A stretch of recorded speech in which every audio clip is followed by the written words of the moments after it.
这对情侣前一秒还在你侬我侬，下一秒却因为谁吃西瓜尖的第一口打了起来。男人掏出一把钢锯，直接锯断了女人的胳膊，一边拉一边还嘿嘿笑。楼下一个杀手冷冷地盯着楼上，准备时刻干掉两人。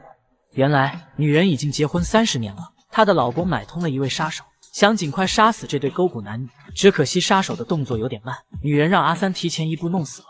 就在阿三卸胳膊的时候，外面突然传来了一阵脚步声。阿三智商250，瞬间明白了怎么回事。他拿出手机，用慌张的语气拨打了报警电话，说杀人了，让警察赶紧过来。紧接着，杀手走进室内，却发现目标人物已经凉凉。咋回事儿？难道有人提前接单了？他刚要打电话跟客户确认一下，一群警察便火急火燎地冲了进来。完了，这下芭比 Q 了，跳进化粪池也洗不清了。就这样，一代传奇杀手被关进了5道沟监狱。进了牢房，男人一点也不消停。由于室友睡觉的时候